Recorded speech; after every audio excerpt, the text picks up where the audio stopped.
Sejam todos muito bem-vindos. Programa Controverso.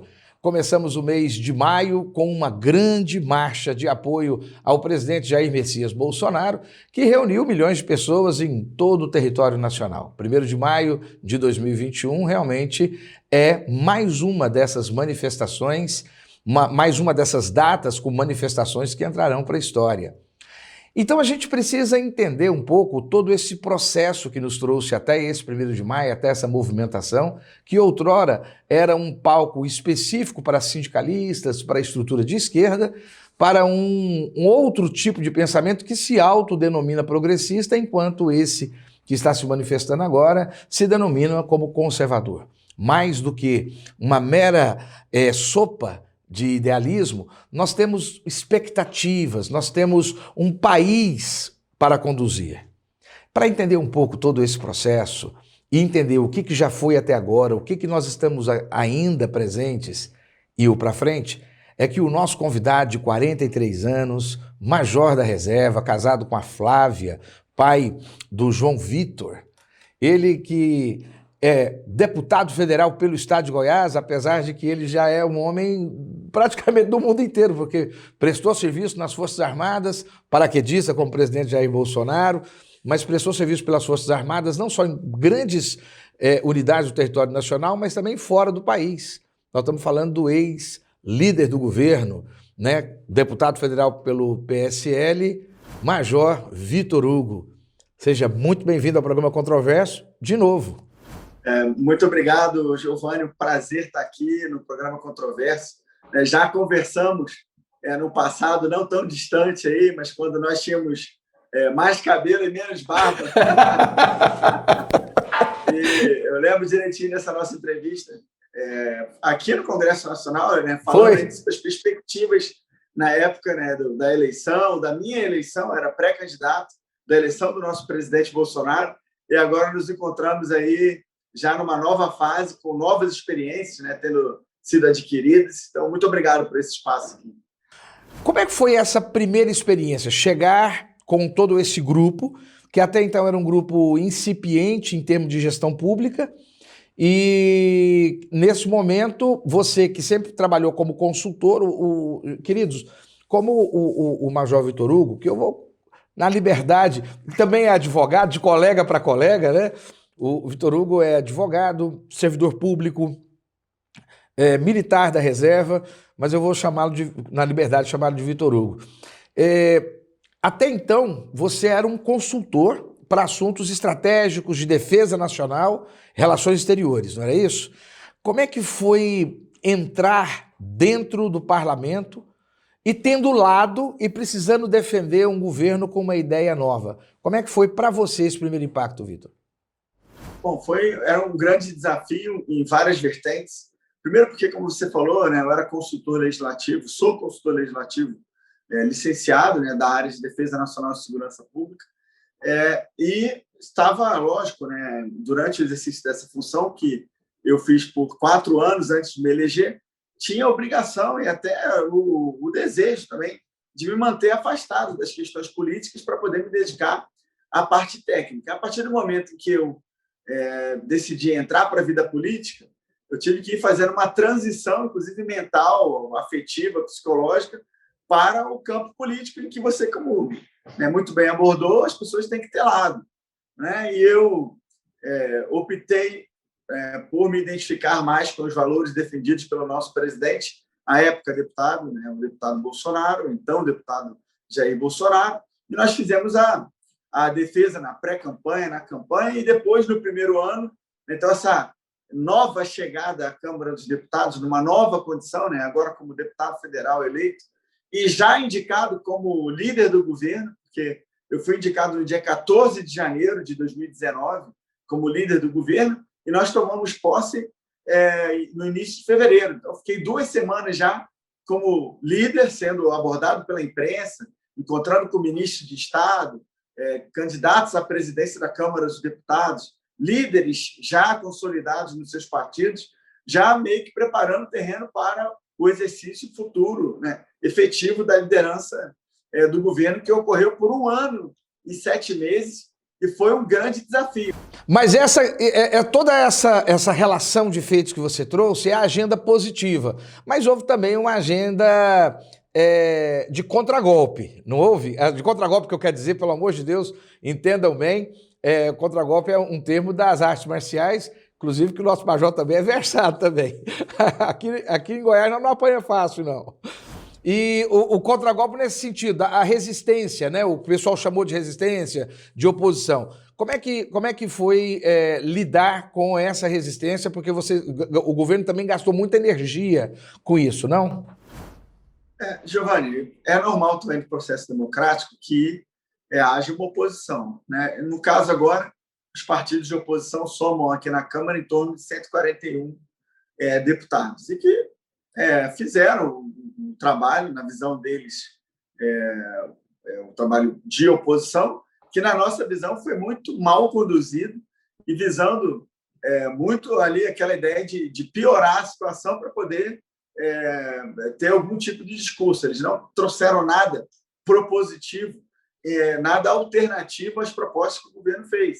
Na reforma da Previdência, por exemplo, eles ficaram obstruindo de uma maneira muito profunda, atrasaram concretamente a votação, simplesmente por atrasar. Sabiam que nós venceríamos no final, como efetivamente vencemos, mas eles ficaram fazendo aquela oposição, aquela obstrução de uma maneira muito ruim. Mas essa obstrução...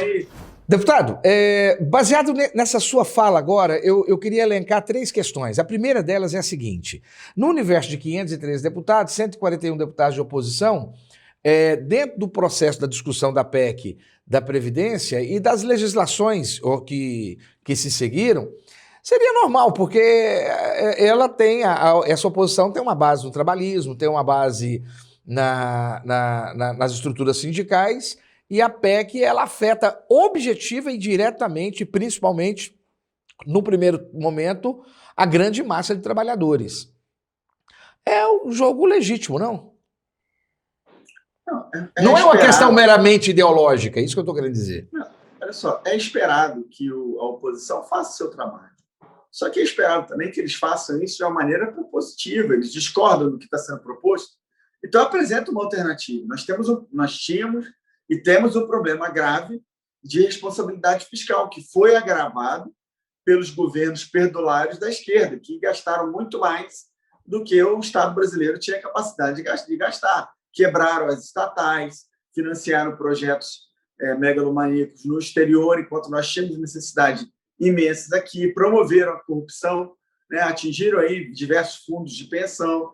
Então, assim, esses mesmos atores, alguns inclusive são os mesmos efetivamente, as mesmas pessoas, ou então os mesmos partidos que antes foram perdulários, né, que gastaram demais, foram pródigos na gastança pública, né, e eles tentaram fazer também lá atrás uma reforma da Previdência no mesmo grau de profundidade, estabelecendo, por exemplo, uma idade mínima, né, para os aposentados pelo INSS, eles não conseguiram fazer, depois se opuseram a que o nosso governo fizesse, não porque acreditavam que fosse desnecessário, mas simplesmente porque não queriam dar o crédito para um governo que veio fazer uma ruptura e trazer uma proposta séria para o país de reforma. Mas, como você mesmo disse, são 141 deputados contra uma massa enorme, então, realmente, a técnica tem que ser estratégia de guerra. Eu acho que é o jogo, volto a dizer, é o jogo democrático. Você reconhece que, se por um lado houveram todas aquelas estruturas de corrupção que levaram ao impeachment da presidenta Dilma, você entende, por exemplo, que, por outro lado, o Brasil estava numa boa posição internacional e também tinha um fundo soberano com uma reserva astronômica financeira? O governo reconhece isso? Olha só, nenhum governo é totalmente ruim ou totalmente bom. Existem acertos e falhas em qualquer governo. É a primeira vez que eu vou ouvir um deputado do PSL falar isso aí.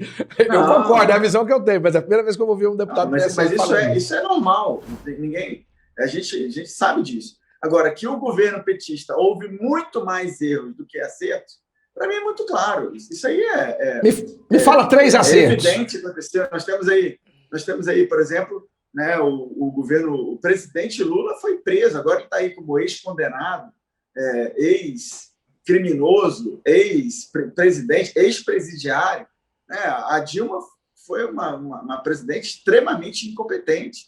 Agora, a gente não pode dizer que tudo foi ruim. O Tarcísio, por exemplo, trabalhou no governo. Exatamente. No governo Dilma, e o Tarcísio já fazia um grande trabalho lá atrás. A gente. Na média geral, os governos petistas foram muito ruins. Quando eu estive na indústria e comércio aqui da cidade de Goiânia, da capital do estado, nós tínhamos. Eu tive algumas agendas com um grupo ali que o Tarcísio fazia parte. Nós tínhamos alguns empresários, algumas pessoas da área de comunicação, nós tínhamos um desejo muito grande que o fato dele ter trabalhado em outros governos não atrapalhassem, porque nós sabíamos do bem que a mantença do Tarcísio seria. Houveram alguma outra boa surpresa, além do ministro Tarcísio, que pôde ser aproveitada? Você sabe que o Tarcísio, fui eu que apresentei ele para o presidente. Não, sabia não. O Tarcísio ele é consultor legislativo também da Câmara, só que na área de transportes, né, nós fizemos um concurso juntos, ele foi meu veterano na AMAN também, né, nas Agulhas Negras, ele é da turma de 9,6 da AMAN, eu sou da turma de 9,8, então quando ele estava no terceiro ano da AMAN, eu estava no primeiro, e depois nós nos encontramos aqui na Câmara dos Deputados. Foi você que avalizou? Eu que apresentei ele para o presidente, dizendo, sabia do potencial dele, porque formado na AMAN, no IME, depois foi para a CGU, depois para o DENIT e depois para a Câmara, junto comigo, conhecia muito bem ele. E ele realmente é uma revelação assim, a nível nacional. Né? Eu já sabia do potencial e agora sabemos aí do quanto que ele já fez e quanto que ele fará pelo país ainda na parte da infraestrutura. Até a ponto até do presidente ter lançado ele. O Tarcísio, eu nem sei se é a praia dele, se ele vai querer encarar isso, mas o presidente lançou ele como pré-candidato ao governo de São Paulo. Né? Pois Já do Dória, já está muito à frente do Dória, caso ele venha. E você que foi minha fonte dessa informação. Você lançou isso aí no Twitter, eu acompanhei lá. Você sinceramente acha que o governo Bolsonaro entregou tudo aquilo que ele prometeu? Eu acho que ele está entregando. Que ele tem entregue. Desculpa, eu acho que eu usei o termo errado. Vou repetir a pergunta. Ele está entregando. Ele está entregando? Ele está entregando, porque, se você for ver, primeiro, assim, uma grande mudança que houve, e isso não é pouca coisa, é que não houve nenhum escândalo de corrupção, né, no nível, na alta cúpula do governo, aí, presidente, ministros. Né, não houve nenhum escândalo de corrupção no governo Bolsonaro. E isso já é um feito enorme em vista do que os outros governos anteriores viveram aí. A gente viu no governo Lula, no governo Dilma, até no governo Temer, né, o presidente sendo denunciado 2 vezes, né, a Câmara tendo que apreciar denúncias de presidente da República por crimes comuns. Então, você vê que esse é o tipo de coisa que não acontece no nosso governo. A parte disso, ainda fizemos aí grandes leilões de aeroportos, de portos, de rodovias. Tivemos semana passada aí um leilão com sucesso da BR-153 do nosso estado de Goiás, né, com grande reflexo aí para Anápolis, Jaraguá, Rialma, Porangatu e tantas outras cidades. Tivemos também o leilão da SEDAI, fruto da visão que o nosso governo teve nos anos anteriores em relação ao marco do saneamento. Então, veja que nós criamos um marco aqui de saneamento inspirados por ideias do nosso governo Bolsonaro, que criamos aqui na Câmara e no Senado, que está permitindo agora a atração de investimentos bilionários para a estrutura de saneamento do nosso país. E queremos avançar em várias outras. A reforma da Previdência também, a gente imaginava que teríamos aí, o nosso objetivo era ter uma economia de R$1 trilhão em 10 anos, e já sabemos que essa economia vai ser superada tranquilamente, vai ser muito mais do que R$1 trilhão. Estamos em vias de aprovar uma reforma administrativa, reforma tributária, né? Temos outras pautas importantes, inclusive aquelas que foram abordadas semana passada com o presidente na live dele. Eu estava lá no Palácio Planalto junto, não apareci, mas estava lá junto com o presidente, quando ele abordou, por exemplo, a mineração em terras indígenas. É um projeto de lei que ele apresentou, aqui para a Câmara, importantíssimo, até a questão do homeschooling, tem uma série de outras pautas, já conseguimos aprovar a autonomia do Banco Central, então veja que o governo está avançando, sem contar em outras áreas, né? Na área da agricultura, né? A agricultura não sofreu nada, a agricultura brasileira se manteve pujante, mesmo diante da pandemia, né? E a gente poderia falar especificamente da pandemia, então, aquilo que o governo federal fez, e é por isso que a CPI da pandemia não coloca nenhum tipo de receio no nosso governo. Pelo contrário, quem deve estar muito preocupado agora são alguns governadores e prefeitos que não empregaram o dinheiro que foi descentralizado pela União para eles. Major Vitor Hugo, eu tenho duas perguntas para você, que são, número 1, e à vista disso tudo, né, o que tem no governo Bolsonaro para entregar daqui até 31 de dezembro de 2021? Na verdade, 3 perguntas. Qual o legado que vai ficar desse primeiro mandato do Jair Messias Bolsonaro? E se houver reeleição, o que é que você imagina que será a agenda de 2023 até 2027? Mas você vai responder isso para a gente no próximo bloco, ok? E você permanece conosco, você está no lugar certo.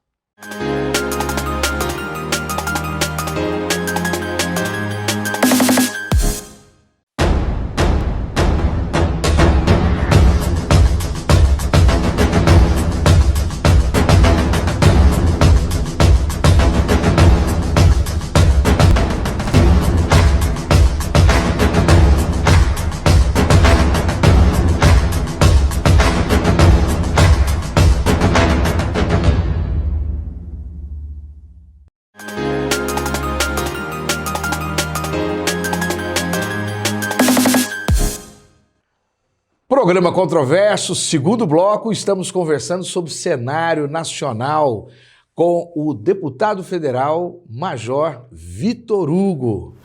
De volta, né, Major Vitor Hugo? E as duas perguntas que eu deixei no ar no outro bloco, né? O que é que nós temos aí para o governo Bolsonaro para esses próximos 1 ano e 7 meses, não é isso? E o que você acredita que será o legado de Bolsonaro desse primeiro mandato presidencial? Bom, primeiro a gente vai ter grandes desafios aí, concluir, né, esse combate à Covid-19, então promover a vacinação em massa da população brasileira. Nós já temos aí mais de 500 milhões de doses contratadas até o final do ano, né? Já distribuímos mais de 60 ou quase 60 milhões de doses. A União distribuiu para estados e municípios, já aplicou mais de 30 milhões, né, de doses de vacina. O governo federal fez todo o esforço em outros campos também para manutenção dos empregos, para amparo para os mais necessitados, em particular os autônomos, né, com o auxílio emergencial ano passado, a redução do auxílio emergencial. Então, o primeiro grande desafio para esses 1 ano e 7 meses que faltam é a consolidação, né, do combate à Covid-19 e, se Deus permitir, com o arrefecimento, né, da pandemia, né, caminhando cada vez mais, com a vacinação avançando, a gente caminhar aí para o fim, né, dos impactos sanitários e econômicos da pandemia de agora para o final do ano. Então, esse arremate, né, é importante. Temos também aí uma série de reformas que nós queremos ver aprovadas no Congresso Nacional com impulso do governo federal, né, e algumas de iniciativa do próprio governo federal. Em particular, a reforma administrativa e a reforma tributária, que vão se seguir, né, ao grande avanço que nós tivemos aí em 2019 com a aprovação da reforma da Previdência. Tem a reforma eleitoral também, que você atuou em alguma discussão na CCJ, não é isso? Parece que ela está na pauta também, não está? Sim, nós temos aí a reforma eleitoral e a reforma política, que vai começar a ser discutida, inclusive, essa semana, em mais profundidade, com a criação da comissão especial voltada para a reforma política, e que nós temos um prazo exíguo aí para aprovar alguma coisa, se queremos que ela valha já para a eleição do ano que vem, porque existe aquele princípio da anualidade, então nós teremos que aprovar até outubro para que valha. Então, aí tem que discutir a questão do voto distrital misto, do distritão, né? Então, tem algumas nuances que nós vamos ter que discutir aqui para saber se vai dar tempo, inclusive, de modificar para a eleição do ano que vem. A reforma do Código de Processo Penal, que está lá na mão do João Campos, do Republicanos, ela está no radar de vocês também ou não? Sim, essa é uma reforma importante. A gente não sabe quando vai haver, até porque a reforma de um código, a revisão de um código tão importante quanto o Código de Processo Penal, é algo que tem que ser feito com muito cuidado, né? Ele já está há algum tempo já com essa relatoria. Nós esperamos poder, sim, discutir ao longo dessa legislatura, mas sabemos da complexidade, da dificuldade que é fazer. Mas nós temos outras pautas importantes a nível de governo, né, como a continuação dos leilões, né, importantes aí, os leilões dos aeroportos, dos portos, rodovias, né, as ferrovias. Temos aí também grandes desafios na área das minas de energia, leilões de energia, né, para serem feitos. Aprofundar agora as nossas relações exteriores. Temos um novo ministro, temos ainda o combate na segurança pública, também temos um ministro novo à frente da pasta. Então, vejo que o governo ainda vai ter, nesse 1 ano e 7 meses, muito trabalho, sem contar que daqui a pouco, né, no ano que vem, a partir de março, abril, aí começa o país inteiro se voltar claramente, né, para as eleições gerais, não só para presidente da República, mas também para governadores, senadores, deputados federais, deputados estaduais, e aí o país vive aquele clima eleitoral democrático que é importante para a avaliação dos governos, para a avaliação do desempenho dos diversos mandatos, que vai possibilitar ou não as diversas reeleições. Vacinação.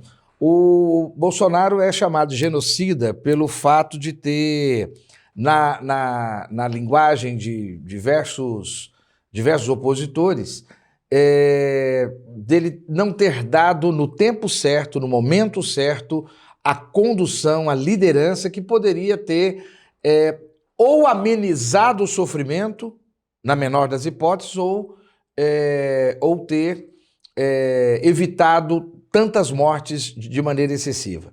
Também é acusado disso em razão de promover aglomerações. É também acusado disso em razão de combater a vacina inicialmente. Eu estou jogando tudo de uma vez para não ficar com vai e vem e te ouvir, sabe? Por combater a máscara, o uso da máscara, inclusive de forma oficial, o grupo que acompanha ele, várias pessoas, né, agindo contra a máscara. E a questão também do medicamento, dessa maneira que as pessoas se referem a ele, né, sem comprovação específica. E, afora isso, também a questão da liderança nacional, né? Ele focou muito em trazer um comando de cima para baixo. Olha, a presidência vai fazer assim, assim, assado, e de acordo com o STF, não é bem assim.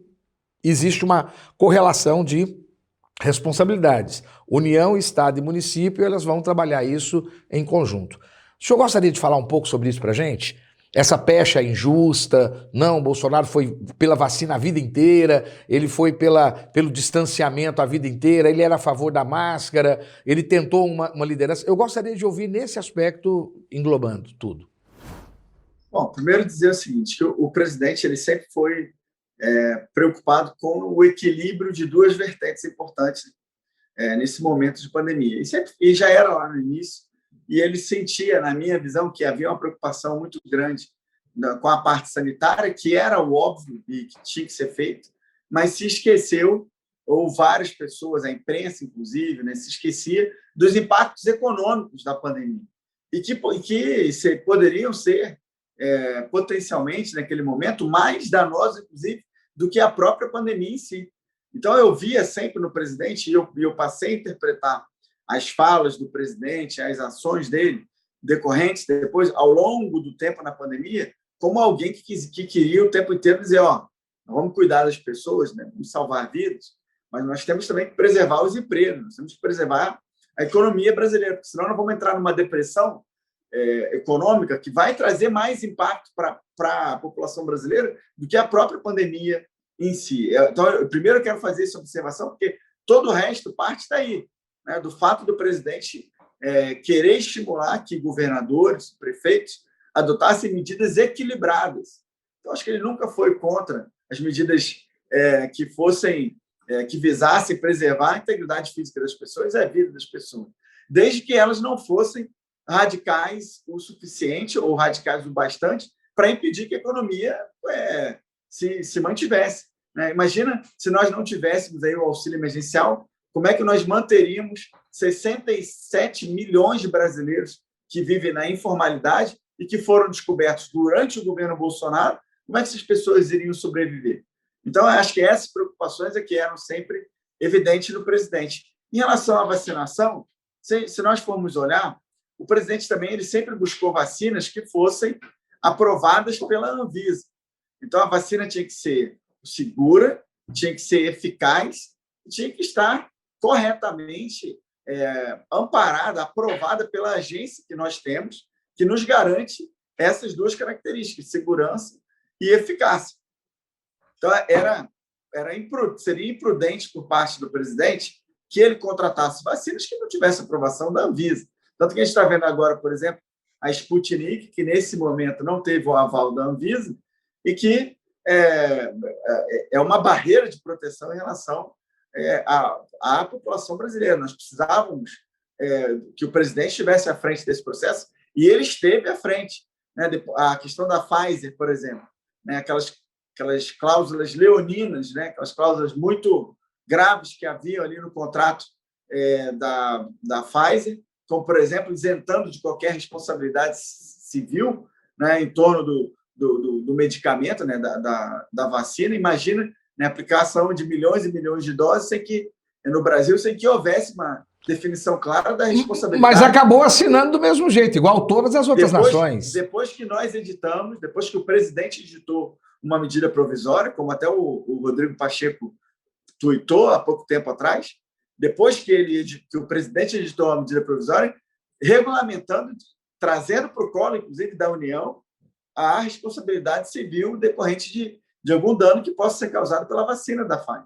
Agora, deixar as pessoas expostas sem ter a quem recorrer, essa era a preocupação do presidente. E agora nós já temos mais de 500 milhões de doses contratadas, nós já somos o 5º país do mundo que mais vacinou em números absolutos, nós já distribuímos mais de 60 milhões de doses e já aplicamos mais de 30 milhões de doses. Então, assim, o Brasil não está deixando em nada a desejar nenhum país do mundo. E entre os países do mundo que têm dimensões continentais, como nós temos, e uma população também gigante, mais de 210 milhões de brasileiros, né, de habitantes no nosso território, o Brasil está assim, está muito à frente de muitos outros países pelo mundo que têm essas características.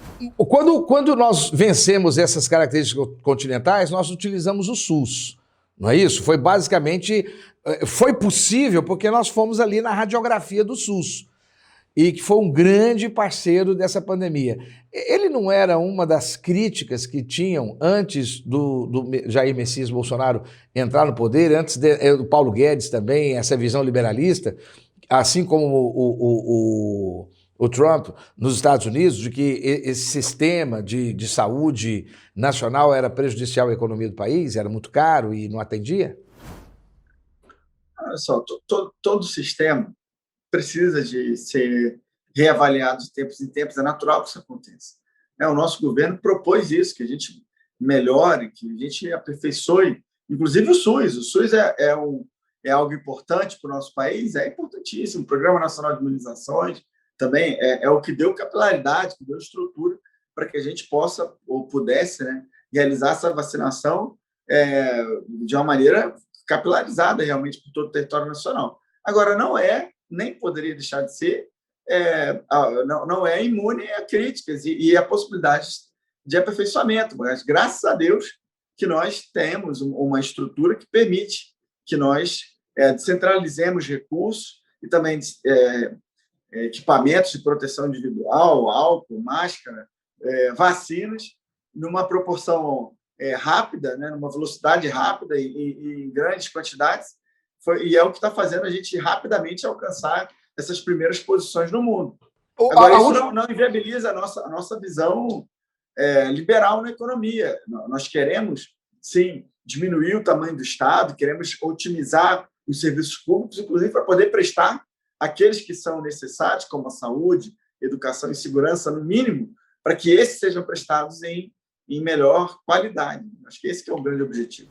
Para fechar esse tema e a gente passar para outras questões, sobre a questão de vacinação, pandemia, etc., tem um ditado que fala que se o discurso atrai, o exemplo arrasta, né? Eu entendo muito bem que o ponto central do que você trouxe é, Giovanni, de um lado nós tínhamos a economia, e aí quando o presidente diz, olha, junto com a saúde, nós temos a economia, porque senão, sem economia, morre até mais gente, né? A dor é maior. E, por outro lado, a proteção das garantias em relação à vacinação, eu entendi, tem uma posição, mas eu preciso ouvir aqui, é uma posição mais oficial e excelente, mas grande parte das discussões não é em relação a essa questão de economia. Até, por exemplo, um crítico como eu sou um crítico dessa postura, mas eu sou empresário, eu sou advogado de empresa, né? Então, fui secretário de Indústria e Comércio. Então, toda a minha lógica é, olha, a economia eu não vou parar. Porque o que vai colocar pão na mesa da maioria, né? Existe, sim, aí uma coisa fatal, mas nós precisamos comer, né? Precisamos sobreviver. E o país, ele já estava muito defasado financeiramente, não consegue atender as comunidades, as relações, isso não tem nada a ver com o Bolsonaro, isso aí é histórico do Brasil dos nossos 500 anos, né? Há uma desproporção magnífica, fantástica aqui no Brasil, uma desproporção, né, que é até injusto colocar tantas responsabilidades na costa de um presidente só, seja ele qualquer um dos que passaram aí pela cadeira presidencial. Mas eu quero comentar especificamente sobre as falas, a questão da semiótica, sabe? Você é mestre na sua área, você tem... Eu contei aqui, me parece, são mais de 20 cursos com grande profundidade, e você entende que essa questão da semiótica do presidente em relação à pandemia, ela me parece, é isso que eu queria ouvir de você, um pouco contrária a essa visão de importância pela vida, né? As aglomerações, o não uso da máscara, a famosa história da gripezinha, você entendeu? E de que é uma coisa, a questão aquela frase do mimimi. O presidente, por ser um homem forte, um homem vitorioso, um homem que sempre peitou que é um outro assunto que nós vamos conversar mais no próximo bloco, sempre peitou o sistema, né? Sendo quem ele ele não misturou um pouco essa posição pessoal com a posição de presidente de todos da República? Eu não acho que isso tenha acontecido, não, Giovanni. Eu vejo assim, o que eu sinto no presidente, ele é alguém formado na mesma academia militar que eu, que é a das Agulhas Negras. E lá nós somos formados para estarmos à frente com os soldados, para vivermos as mesmas agruras, as mesmas dificuldades, os mesmos desafios. Para o presidente Bolsonaro ou para qualquer presidente da República, é muito cômodo. Ele pode embarcar lá na Alvorada, entra no carro dele. Na Alvorada ele está cercado somente das pessoas que ele autorizar. Ele pode ficar hermeticamente fechado ali, protegido, né? Isolado. Entra no carro ou no helicóptero, chega no Palácio do Planalto ou pousa no Palácio do Planalto, despacha com quem ele quiser, não recebe quem ele não quiser. Ele pode ficar isolado 100%, sem ter qualquer risco de saúde. Inclusive, ele faz parte do grupo de risco por causa da idade. 66 anos. Então, assim, ele poderia se autopreservar. E dos efeitos da facada, né? A facada afetou muito. Da facada, muito bem lembrado também. Mas ele, com receio, inclusive, de psicológico, talvez, de falar assim, cara, eu sou o líder dessa nação. Eu estou preocupado também com a economia. E tenho verbalizado isso. Né? E as pessoas mais carentes, de modo especial as mais carentes, aqueles autônomos, não têm nem possibilidade de escolha. Vão pegar ônibus lotados, trem lotado, vai ter que trabalhar, porque senão não vai colocar comida na mesa. Né? E essas pessoas? Olha o contraste e olha o desafio psicológico dele. Né? Ele pode se isolar, se proteger, e tem milhões e milhões de brasileiros, pelo menos 1/3 da população brasileira, no mínimo, que não tem a mínima condição de se proteger também.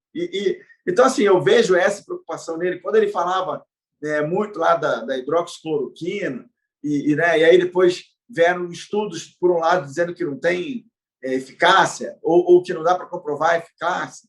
Tem estudos de outro lado dizendo que tem. Eu tenho médicos, por exemplo, amigos meus em Goiânia até, que trataram, afirmaram, né, que trataram. Deputado, não é estudo, né? É uma percepção, né?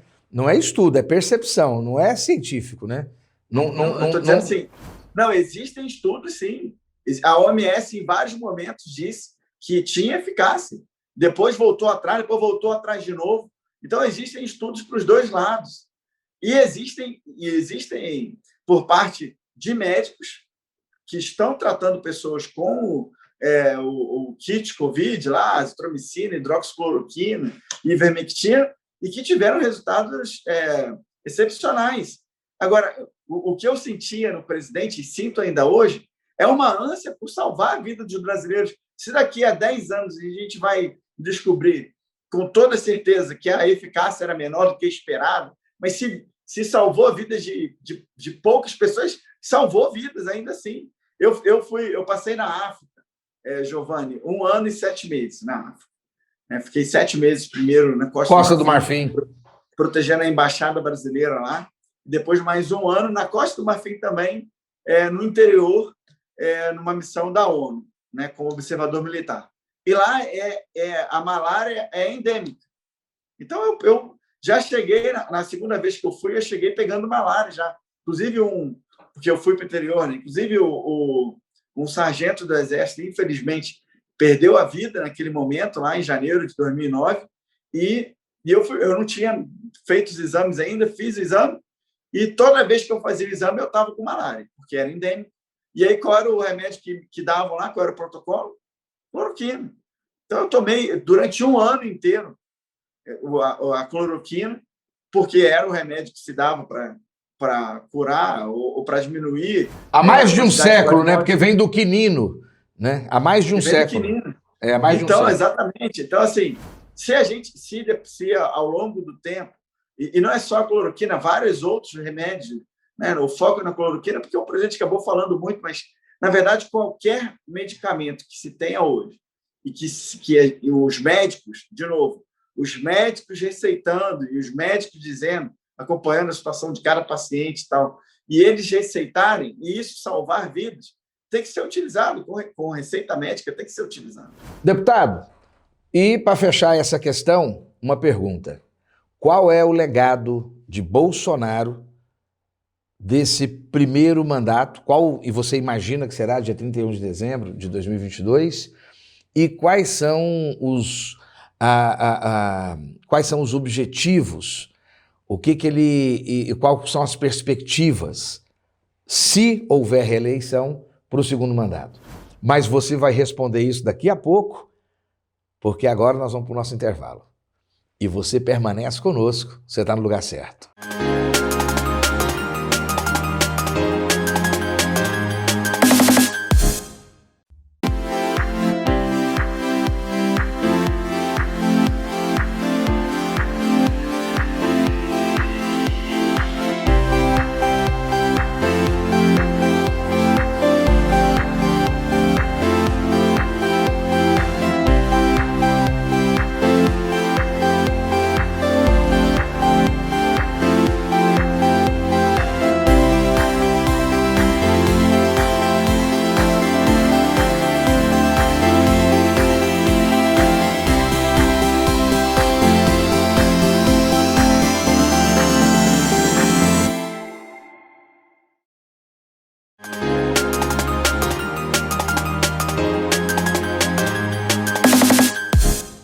De volta ao programa Controverso, analisando esses movimentos que houveram no 1º de maio em prol do presidente Jair Messias Bolsonaro, movimento de conservadores, de liberais, e estamos hoje aqui com a presença do nosso deputado federal, ex-líder do governo, líder do PSL, deputado Major Vitor Hugo. Major, deixei 2 perguntas no ar. Qual o legado do presidente? O legado do presidente é certamente a necessidade de reformar o Estado. Né? Nós conseguimos aprovar a reforma da Previdência, vamos para 2 outras reformas importantes, tributário e administrativo. Então, é a responsabilidade que o nosso presidente tem, de um lado, garantir ou diminuir diminuir o máximo possível, né, a corrupção no país. Não houve escândalos de corrupção no nível presidencial nem ministerial. E, de outro lado, diminuir a máquina pública e otimizar os serviços públicos em prol da população brasileira. Acho que esse é o maior legado e vai continuar sendo no próximo mandato, se Deus quiser. Essa foi a minha segunda pergunta. Se houver um segundo mandato, se o Jair Messias Bolsonaro ele vier a ser reconduzido à cadeira presidencial, o que tópico que se tem para esse outro período de 23 a 27? Bom, Giovanni, primeiro nós esperamos verdadeiramente que ele seja reeleito e que a gente consiga construir uma bancada grande de deputados e senadores alinhados com os nossos propósitos. E isso, né, os propósitos liberais na economia, conservadores nos costumes, e isso vai nos possibilitar avançar ainda mais rápido com essas agendas. Né? Como eu falei, nós temos que aprovar mineração em terras indígenas, homeschooling, temos que flexibilizar a questão do porte e da posse de armas de fogo, que são decisões que a população brasileira tomou ao longo do tempo que não vieram a ser respeitadas e que nós precisamos fazer com que essas visões prevaleçam, porque é a visão da maioria da população brasileira. Por que o mandato vai nos permitir fazer isso? Por que o homeschooling e o porte de arma é tão importante no discurso?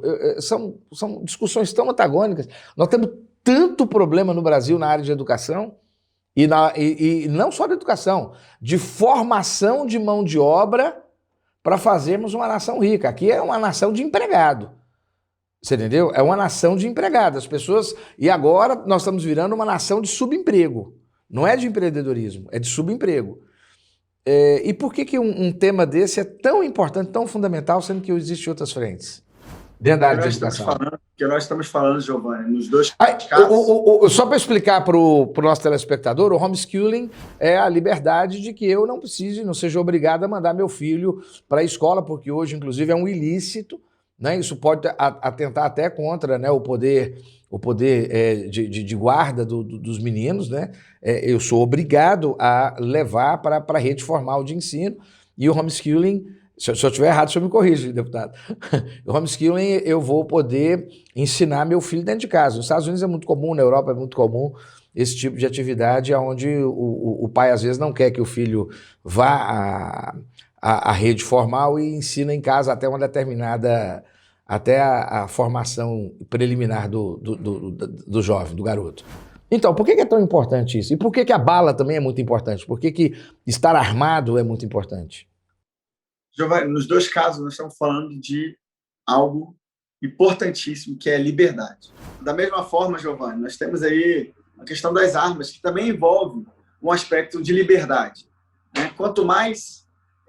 lógico, com segurança, com controle, com as medidas, com o Estado também participando, mas quanto mais nós flexibilizarmos o acesso às pessoas que não sejam bandidos, que não tenham problemas psicológicos e que saibam manusear as armas, ou seja, vai ter sim alguns critérios, mas quanto mais essas pessoas tiverem acesso às armas, tanto ao porte quanto à posse, mais seguro a sociedade brasileira vai estar. Isso aí para a gente é muito claro. Você vê os Estados Unidos, por exemplo, lá tem mais de uma arma por cidadão, são 300 milhões de habitantes, e lá tem mais de 300 milhões de armas na mão dos cidadãos, e os índices de criminalidade são muito menores do que aqui no Brasil. Mas a gente poderia avançar, aprofundar muito. Uma arma básica. Liberdade. Eu vou um dia convidá-lo para a gente discutir um pouco sobre isso especificamente, mas a grande preocupação que às vezes a gente tem é a energia. Volto a falar para o senhor, a minha preocupação é a gestão. Não é uma questão ideológica, é a questão da gestão. A energia que se gasta dentro do ponto de vista da gestão pública e a energia que se gasta também na questão do legislativo para aprovar, uma arma dessa de 6, 7 mil reais, o básico, né? Não, desculpa, de 3.500 até 7 mil o básico, ou seja, é um patrimônio de classe média alta. De repente, não estaria o presidente e o seu grupo conversando com um grupo específico de pessoas, e sendo que tem desafios de uma energia muito maior, por exemplo, pensa o impacto da reforma administrativa. Nós precisamos ter uma reforma fiscal no Brasil, concorda? Precisamos ter uma reforma fiscal e tributária, né? Para isso, nós precisamos rever as contas públicas. Nós temos problemas profundos aqui no Brasil. E não é o salário do juiz, não é o salário do ministro do STF, como algumas pessoas estão colocando. Mas é todo esse aparato do Estado brasileiro nas costas do contribuinte que precisa vir realmente para a iniciativa privada. Nós precisamos ter realmente um Estado que ele não represente mais aquele Estado colonialista português com seus privilégios, né? A pessoa ganhar 13, 14, 15, 16 salários ao longo de um ano, né? A filha do cidadão receber por resto da vida, né, o dinheiro, a pensão daquela pessoa, a filha, mulher, num mundo em que as mulheres têm direitos, que buscam direitos iguais, e assim vai, né? Os gastos exorbitantes de assessoria, de contratação. Então é diante disso a discussão. E aí eu já vou migrar exatamente para isso que são as reformas que estão sendo apontadas. O presidente Jair Messias Bolsonaro tem toda a sua história ligada ao Estado. Toda, absolutamente toda, né? Ele nunca conheceu a atividade privada. Não é imaginar, assim, meio ilusório, que uma pessoa totalmente ligada ao estatismo, ele venha aplicar o liberalismo da livre concorrência do liberalismo, que o liberalismo exige, que um capitalismo exige? Giovanni, não tem nenhuma contradição nisso aí, pelo contrário. Se nós formos ver, o presidente montou a sua equipe, embora ele não tenha passado ele próprio pela iniciativa privada, mas ele montou a sua equipe econômica inspirada completamente nos ideais liberais. Se a gente for ver o Paulo Guedes, que montou a sua equipe, né, e montou a reforma da Previdência, e montou, sim, também a reforma tributária, administrativa, todas essas grandes reformas foram idealizadas, foram montadas por uma equipe liberal. O fato do presidente não ter passado pela iniciativa privada, não, isso é ok, eu consigo entender onde você quer chegar, qual o seu argumento, mas isso não impede ele de ter uma visão liberal. Agora, o que é importante que a gente ressalte aqui é que, de maneira paralela a essas grandes reformas estruturantes, existem outras pautas que talvez não tenham o mesmo impacto, como você muito bem afirmou, mas que são também tão importantes, inclusive, para manter a chama daquelas pessoas que acreditam nos ideais conservadores e que querem ver essas pautas andando também. Nós estamos tratando das grandes pautas liberais, né? Reforma previdenciária, que já foi feita, administrativa, tributária, e vamos ter outras. Temos aí as privatizações acontecendo, nessa marco do saneamento, BR do Mar, vamos atingir aí a questão da mineração e todas as outras, mas num segundo plano, mas tão importantes quanto, nós temos outros aí, temos o voto auditável impresso, que é uma luta também que nós queremos, temos aí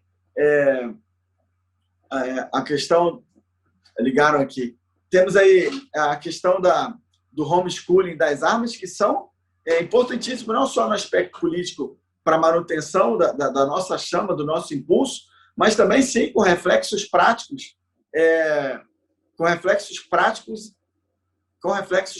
importantíssimos aí para o nosso país, para o nosso Brasil. Daí a importância de nós avançarmos cada vez mais nas duas vertentes, na vertente estruturante e na vertente ideológica. É importante que a gente faça isso. Deputado, vertente ideológica, já estamos caminhando aí um pouco para o final da nossa entrevista.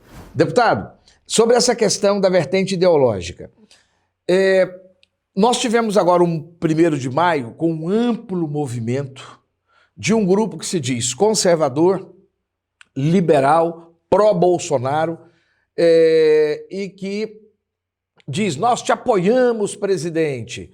E foram feitos vários discursos inflamados, inclusive de Bob Jefferson, o que é estranho para a gente que conhece história recente da Nova República, né? Bob Jefferson é um personagem que vem, Roberto Jefferson, lá do Rio de Janeiro, ele vem desde o governo Sarney, né? Passando pelo governo Collor, foi o paladino do Collor de Mello, e depois ele foi muito importante ali, extremamente importante no governo de Luiz Inácio Lula da Silva, era um grande parceiro do Lula, e depois foi a origem do Mensalão, e ele hoje é um bolsonarista de primeira ordem, falando sobre ética, sobre moral, sobre combate à corrupção, e sempre falando de como o presidente é vítima de um sistema. É o presidente Jair Messias que é vítima de um sistema, é a sociedade brasileira que é vítima de um sistema. Que sistema que é esse? Quem é esse sistema? Onde é que ele está? Onde é que é como é que chama? O comando, a cabeça de comando desse sistema, que também chamado de establishment, né? Que eu entendo que são coisas diferentes, e que o establishment não é de esquerda, não é direita, não é progressista, não é conservador. Ele é a história natural de quem detém o poder, e o poder no país, ele não tem ideologia, poder e dinheiro não tem ideologia, ele só quer mandar. Então, quem seria esse sistema, e se ele é contra o Brasil ou contra o presidente da República? O sistema ele é contra o Brasil, e ele vai ser contra todo presidente da República que não faça parte do sistema. Então, ele é contra o presidente Bolsonaro justamente porque ele não faz parte do sistema. Agora, o sistema são várias imperfeições que nós temos no nosso Estado brasileiro, na sociedade brasileira, e que geram nichos de poder, né, de controle de poder, formais ou informais, que impedem a gente de avançar. Acho que isso é o sistema. Uma imperfeição, a discrepância que existe, que foi construída ao longo do tempo, né, de poder do Supremo Tribunal Federal em face dos demais poderes. O Supremo Tribunal Federal hoje, ele adentra competências do Executivo e do Legislativo de uma maneira sem precedentes no mundo. Né? Deputado, mas não é porque o pessoal traz normas ilegais, não. Eu acho, eu sou advogado, e acho que tem tido ativismos jurídicos, certo? Só para jogar limpo com o senhor, acho que tem tido ativismo jurídico, acho que essa que eu vou conversar com o senhor daqui a pouquinho, mas tem que ser muito rápido, tem só 5 minutos, que essa questão da revogação aí, do Lula, trouxe uma insegurança enorme, deveria ter acontecido no começo, as irregularidades do mundo jurídico nós já tínhamos observado, tinham que ter se regularizado na origem, não liberou Lula, não inocentou Lula, mas foi uma organização do processo feita na hora indevida, né? Como fritar o ovo depois do jantar, né? Quer dizer, é indevido. E assim por diante. Mas não existe também uma série de personalismo, subjetividade que é incompatível com o poder público? Sim, então, esse é um dos problemas, né? A questão do avanço, né, por parte do Supremo Tribunal Federal nas competências dos demais poderes, e era o que eu estava falando, estava lá o STF impedindo o presidente da República de nomear o delegado Ramagem, diretor-geral da Polícia Federal. O STF vai lá e invalida também monocraticamente, parte dos decretos de armas do presidente Bolsonaro. Temos aí o Supremo Tribunal Federal determinando ao presidente do Senado a abertura de uma CPI, né? E tantas outras medidas que foram adotadas ao longo do tempo e que fragilizaram.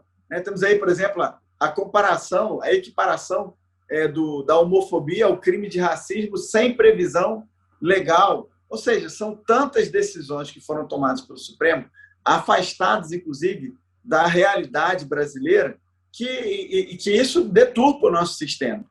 Mas não é culpa do Legislativo? Não é culpa do Legislativo que deveria... Com sérios problemas. Né? O sistema eleitoral nosso, se a gente tivesse elegido aqui... Na verdade, quando o pessoal fala assim, não, nós temos... houve uma grande renovação no Congresso Nacional. Não houve grande renovação. Deputados como eu, que chegaram sem nunca ter passado por nenhum legislativo, sem ser prefeito, foram 81 deputados só. Todos os outros ou foram prefeitos, vereadores, deputados estaduais ou deputados federais em outros mandatos. Então, não houve uma grande renovação e é preciso fazer. É preciso que haja renovação também no Congresso Nacional. Então, assim, o nosso presidente está fazendo um esforço muito grande para combater todas essas vertentes, essas imperfeições, mas isso vai ter que ser feito ao longo do tempo. Nós temos que caminhar, vamos precisar, se Deus quiser, aí, de um novo mandato do presidente, vamos precisar eleger um novo presidente depois que o Bolsonaro fizer os seus 2 mandatos, um novo presidente também liberal na economia, conservador, que pegue, né, da onde o presidente vai parar e siga. E se Deus permitir que a gente fique aí por uns 100 anos com presidentes liberais e conservadores à frente do Brasil.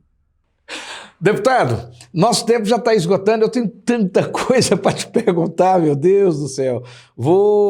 Mês que vem eu vou bater na porta da sua assessoria de novo, tá? Mas eu não posso encerrar sem pedir para você, até para você poder também fazer suas considerações finais, me explica um pouco como que é esse movimento conservador, e o senhor está inclusive à frente, ou seja, me parece que até então o senhor tinha uma vertente como servidor público, né, com as suas atividades profissionais também como advogado, militar, e o senhor não está querendo ficar só em razão do seu exercício parlamentar. Então o senhor está emprestando o seu nome, seu espaço para esse movimento conservador. Como que é esse movimento conservador num país como o Brasil? E se realmente esse pessoal é maioria no país, se realmente é maioria no país, ao ponto de impor uma visão de uma forma específica? Nós somos maioria, sim. Nós elegemos um presidente com 57 milhões de votos, um presidente que claramente defendeu os valores conservadores nos costumes e os valores liberais na economia. Nós somos maioria no Brasil.